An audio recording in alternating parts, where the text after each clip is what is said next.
Good morning. Welcome back to the Red Mic. Happy Wednesday. Happy hump day. Hope everybody's doing all right.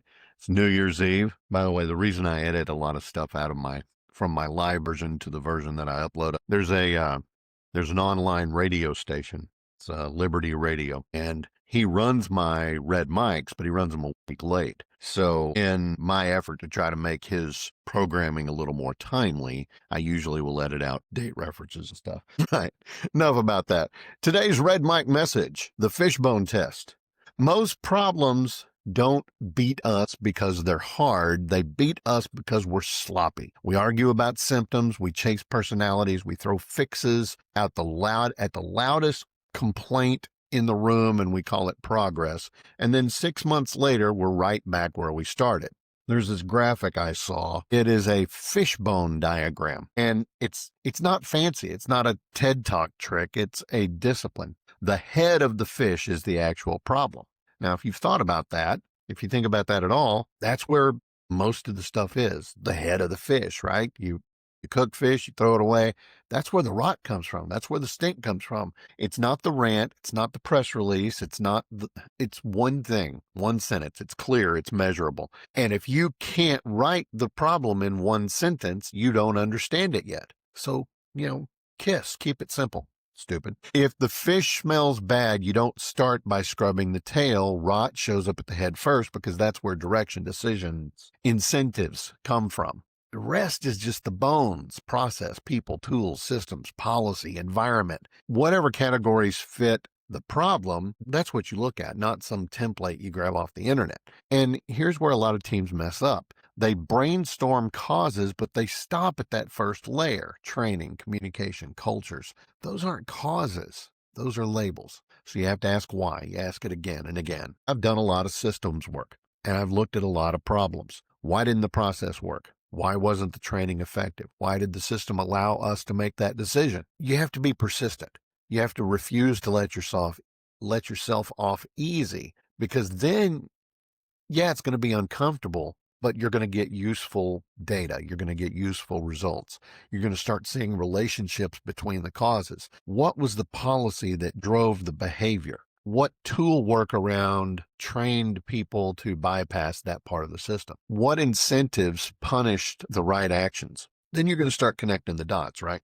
And that's where real leadership is going to show up or not, because leaders don't use this stuff to win arguments. They use it to get down to the reality. They don't say, here's my opinion. They say, show me the data. They don't rush to solutions. They sit in their discomfort long enough to make sure that they know that they're fixing the right thing. Most organizations don't fail from lack of effort. They fail from solving the wrong problem really well. I've actually got a story about that. I worked at a state agency, the Texas Residential Construction Commission. Now, in theory, it made a lot of sense. The whole idea was, we're going to let consumers come to us and say, oh, I've got these construction defects in my house, and builder won't do anything about them. We're arguing back and forth. I don't trust them anymore. Can you inspect my house for these issues and then issue me this report that says, yes, these things are or are not defective? And then I can use that and hopefully bypass the courts and, get things fixed. Good idea in theory. Before the state shut us down, the Sunset Commission said, hey, they're working hard. They're doing everything that we've told them to do right. It's just we don't like what they're doing. Now, the problem was, yes, we had this great thing in theory that should have made a lot of these problems go away. But the underlying problem was not what we did, but another part of the law that said, oh, if the builder gives you a written offer to repair that issue, that's it. You're done, because you can't then sue him for anything more than the cost of that repair. If the builder was a complete mess up and you didn't trust them anymore, the only recourse you had was to allow them to do the work that they either had done wrong a million times before, or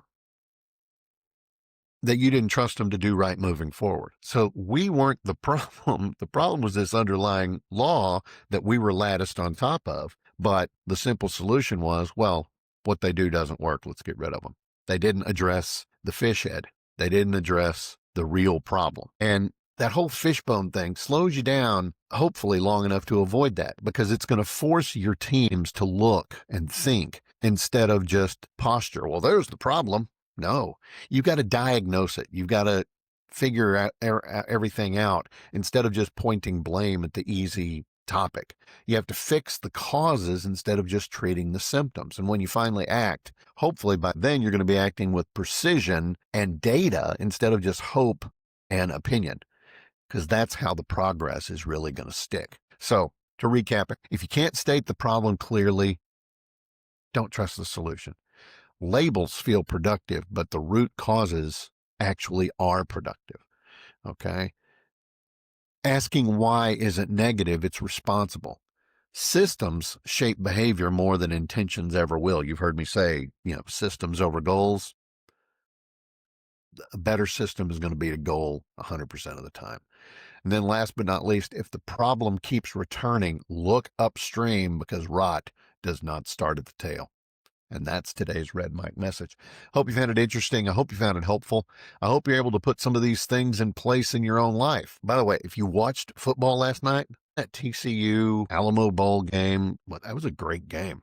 Holy moly. I thought TCU was out of it completely. And I'm not a TCU fan, but man, I thought USC had it, and then they just frittered it away. And once TCU came back in the and forced overtime, I thought for sure that they were going to win the whole thing, and they did. And man, that kid who made that last run, if he's not in the portal, I'm amazed. Maybe he's a senior. I don't know. Anyway, I love you guys. Thanks for being here. It is New Year's Eve, so if you get out and about tonight, please be careful. Don't drink and drive. Use an Uber, use a Lyft, use a designated driver, or better yet, stay home where the amateurs are not out driving up on sidewalks and stuff. We want to make it to the new year together. Okay. I'll see you again tomorrow. Don't forget, as always, life is short. Drink the bourbon. I'll see you.